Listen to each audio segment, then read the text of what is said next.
I don't like. I mean, I'm uncomfortable right now sitting here and telling you that I have had TB. My face is on this bloody, if I can use the word bloody. My face is on this film that you're making, and I'm saying I have TB. I can't lie again on my next visa. I have to say I have TB. I don't like doing it.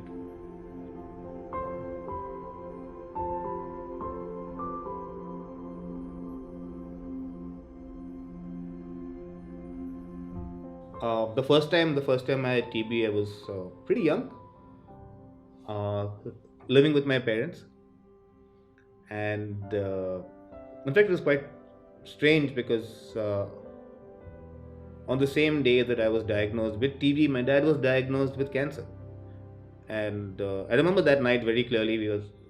Both of us were sitting up with pain because we couldn't sleep. I felt like I was drowning.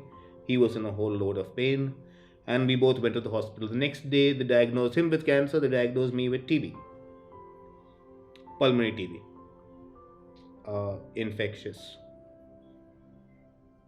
And my sister just had a baby. Not a nice thing to expose a young kid to TB.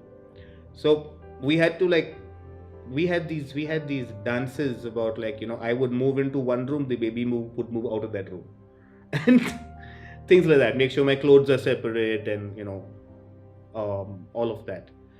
The second time I got TB, circumstances weren't the same. Yep,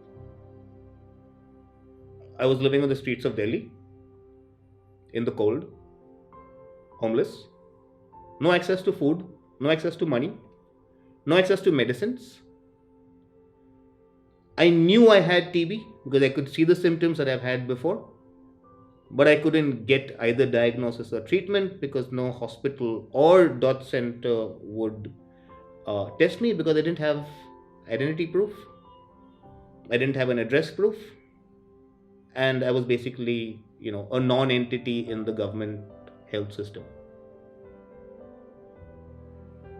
It took me close to 9 months before I managed to get diagnosed and treatment for that. Millions of people like me who live in abject poverty have no access to food or water, who by their behaviors are either criminalized or marginalized, have no access to treatment. We fall through the cracks. And it was really impressive to see Dean that in spite of being challenged by so many things in his life, he was able to go forward, really share his knowledge, share his lessons, but also push all of us to really think of what we do, why we do, and to really speak up.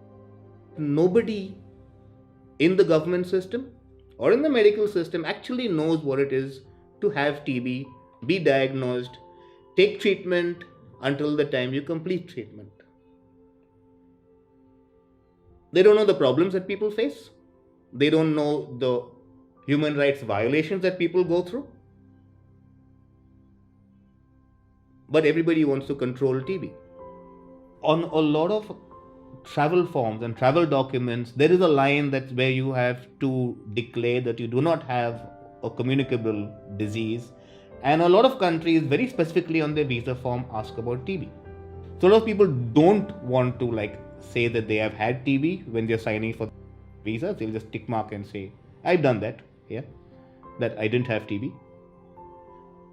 The fear is so much that at a job interview, I will not say I have TB. Obviously not. I will not get a job. The most effective way of measuring a public health response to an epidemic is using community, using people who are directly affected by the disease. The Global Fund and other national funding mechanisms and service providers need to use community as watchdogs, but not just watchdogs that produce reports, but watchdogs that actually have an effect on the efficacy of service provision. We don't have a monitoring system that ensures that money is spent effectively, that medicines reach people on the ground, that treatment is completed, that laws that stigmatize and violate the human rights of people with TB and with other diseases are struck down. However, we do have a lot of systems in place to account for money. We don't have systems in place to account for lives. I hope we all were able to learn from him, and I hope we will not disappoint him, or we will not disappoint what he fought for, which is the voice, the support, and the very genuine engagement of those affected by TB, and not just TB. And my hope remains that we will be able to become deans in our advocacy and activism efforts, all of us.